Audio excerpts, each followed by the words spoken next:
Isabel também é hoje uma provadora, uma grande provadora de azeite, e faz parte de um painel sensorial que foi recentemente homologado aqui.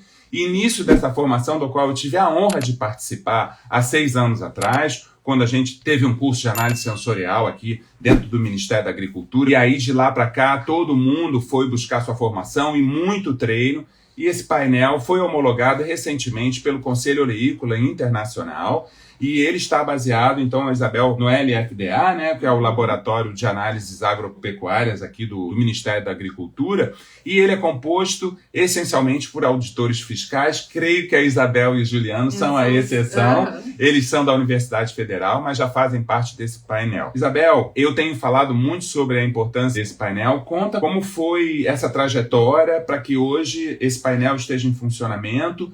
E diz pra gente, conta rapidamente pra gente como tem sido essa dinâmica aí das provas. Então, esse painel, ele iniciou lá na universidade. Ele começou informalmente, a gente convidou o pessoal do Ministério da Agricultura e aí começamos semanalmente a nos reunir para provar, para fazer as testagens. As pessoas eram bem leigas, né? Ninguém tinha conhecimento nenhum. Eu e o Juliano tínhamos pouco conhecimento até então, mas foi crescente, assim, digamos. E esse painel tá junto já, eu acho que há 3 para 4 anos, e depois ele migrou para dentro do Ministério da Agricultura, ele foi tomando forma, e o Ministério da Agricultura, até por ter toda essa carência de conseguir provar, fora as análises físico-químicas, que muitas vezes elas são, digamos, burladas, e aquele azeite é vendido como extra virgem na gôndola do supermercado, e a gente sabe que ele não é extra virgem, enfim.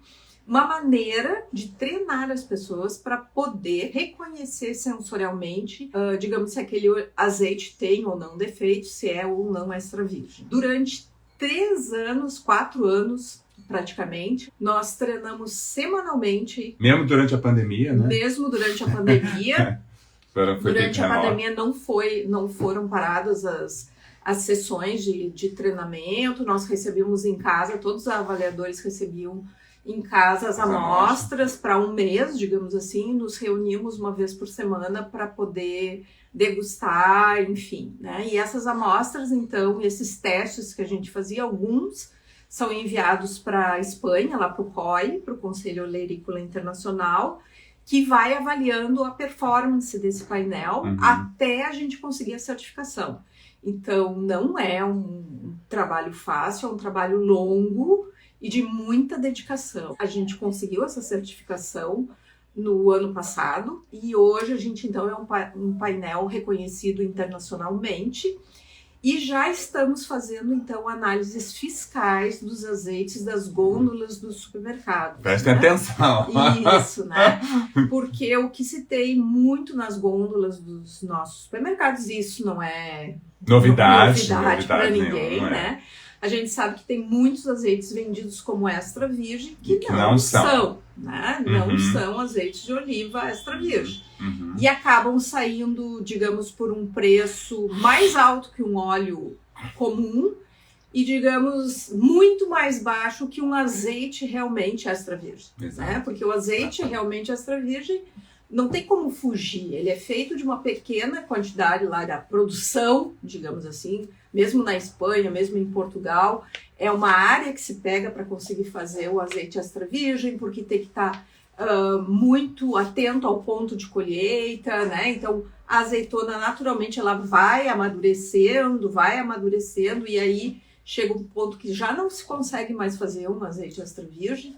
Então um azeite de verdade extra virgem, ele tem um preço superior tanto na Espanha quanto aqui. Então não adianta, porque a produção ela exige uma série de cuidados para realmente se obter um azeite de oliva extra virgem. E o que acontecia, está acontecendo ainda, né, que seria uma concorrência desleal, digamos assim, para esses produtores nossos, brasileiros, que estão investindo em tecnologia, que estão investindo, né, no suor, em tudo, no conhecimento, para realmente tem saído, dá para se dizer que os nossos azeites aqui, São de excelência. Eu vou botar minha mão no fogo aqui e dizer que 97%, né, sei lá, 95% dos azeites são extra virgens, né, os azeites brasileiros. Não, eu acho que assim, né, eu dito, já que você falou um percentual, eu tenho dito aqui que 90% dos azeites produzidos no Brasil não é que sejam só extra virgem, não. São azeites premium.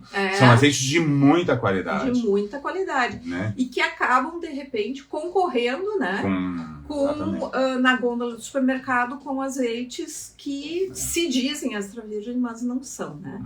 Então, esse painel, ele vai procurar, né? Claro, é um painel só, para um país que é o segundo maior importador do mundo de azeites, ou seja, a quantidade de azeite que entra no Brasil é muito grande, mas é melhor do que nada. Esse painel, então, está trabalhando semanalmente, nós continuamos nos encontrando e, como eu falei anteriormente, hoje, fazendo já análises fiscais dos azeites das gôndolas que são vendidos nos supermercados. A gente já tem visto várias questões hoje, fornecedores, enfim, eles estão sendo notificados, não estão sendo multados, eles estão sendo avisados, digamos, né, que a classificação daquele azeite não está correta, né, então muitas vezes aquele azeite que se diz extra virgem, ele é virgem, não é um azeite ruim, não é, só que ele não é extra virgem, né? Ele não poderia estar sendo vendido. Tanto que a gente não encontra azeite virgem no mercado, né? Se tu for procurar, tu procura e não acha, né? Que acaba tudo virando extra virgem. Só que não é. Por causa de uma questão comercial, onde um azeite extra virgem comercialmente vale mais do que um azeite virgem, mas a gente já sabe que muito mais do que a metade dos azeites que estão rotulados como extra virgem, sensorialmente não o são. Por uma questão de mercado. Então, só para explicar um pouquinho desse cenário do que a Isabel está falando aqui, exatamente, a normativa brasileira que foi publicada em janeiro de 2012, né? Então, a Instrução Normativa número 1/12 do Ministério da Agricultura é implementada a partir de 2013, no anexo 2 previa como ferramenta complementar do controle de qualidade a análise sensorial, que é obrigatória na legislação europeia. E que aqui no Brasil passaria a ser complementar, continua sendo, ela ainda não é obrigatória, a partir do momento que houvesse um painel formado. Então, o que a Isabel contou aqui para nós foram esses anos de formação e treinamento, que foram mais 4 anos, até então, no ano passado, esse painel ser homologado pela instituição internacional, que é o Conselho Oleícola, é a única instituição que homologa e certifica esse painel, então, reconhecido internacionalmente e formado por auditores fiscais e 2 professores da Universidade Federal, hoje já tem fins fiscalizatórios e já está funcionando com esse fim.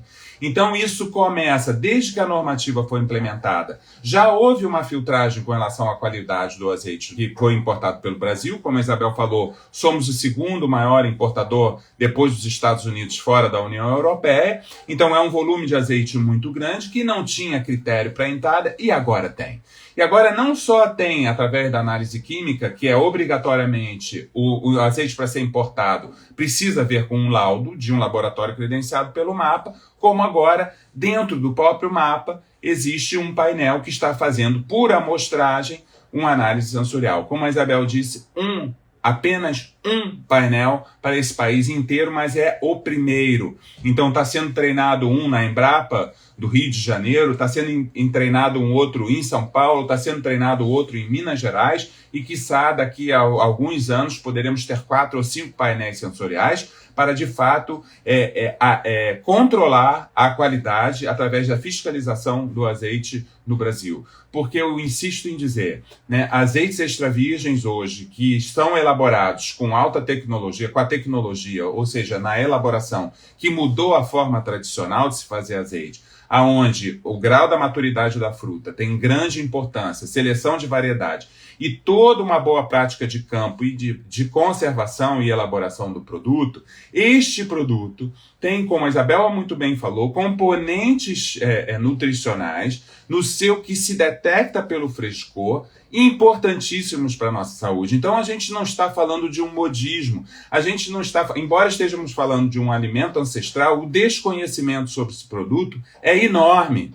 E por isso mesmo eu quis chamar a Isabel aqui, porque sendo ela uma profissional da gastronomia, esse alimento funcional, ao ser usado, né, corretamente na gastronomia, ele traz não só o prazer hedonístico que tem um azeite fresco e bom, mas também um componente nutricional importantíssimo para a nossa saúde.